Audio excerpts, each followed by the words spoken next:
Dandoba hills हे सांगलीपासून अर्धा ते पाऊण तासाच्या अंतरावर आहे।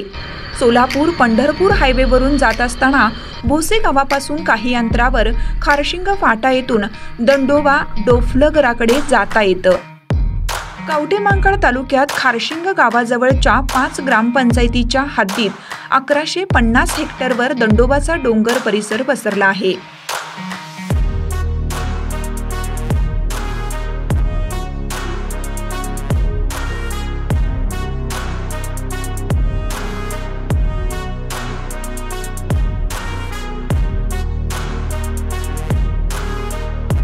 अतिशय घनदाट झाडी टेकड्या यामुळे डोळ्याचे पारणे फिटतात।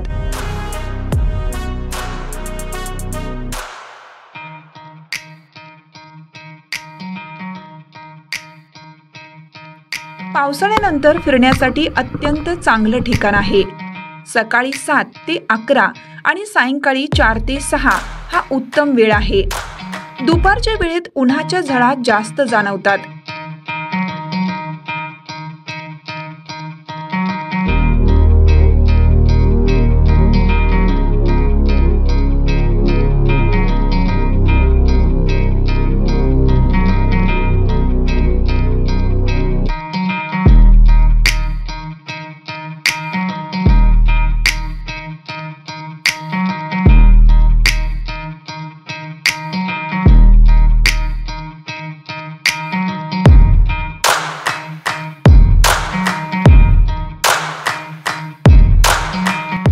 ठिकठिकाणी बसण्यासाठी पॉइंट केले आहेत, यामुळे सुरक्षित वाटतं।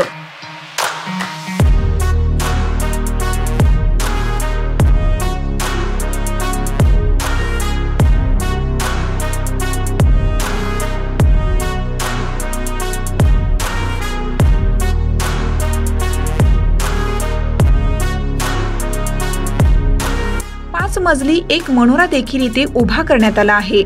पहिल्या मजल्यावर जायला पायऱ्या, तेथून पुढे पायऱ्याच नाहीत। चौथ्या टप्प्यावर जाण्यासाठी पायऱ्या आहेत। एका वेळी एकच माणूस जाईल इतकी जागा आहे। वरती गेल्यावर अंदाजे 60 ते 75 किलोमीटरचा विस्तीर्ण प्रदेश दिसतो। स्थानिक लोकांच्या मते वातावरण स्वच्छ राहिल्यास विजापूर गोल घुमटचे शिखर दिसतं। भारतीय स्वातंत्र्य चळवळीत भूमिगत क्रांतिकारक नेते देशभक्त रत्नापन्ना कुंभार यांचे या ठिकाणी गुप्त वास्तव्य व कचेरी होती। या ठिकाणी अनेक प्राचीन मंदिरे आणि ऐतिहासिक स्मरणे आहेत। येथे महादेवाचे मंदिर पोखरून केलेले आहे। अंदाजे 700-800 वर्षापूर्वीचा असावा असं स्थानिक लोक सांगतात। 5 जानेवारी रोजी मोठा सोहळा आणि महाप्रसादाचं आयोजन करण्यात येतं। ट्रेकर्स आणि निसर्गप्रेमी आवर्जून या ठिकाणी भेट देत असतात।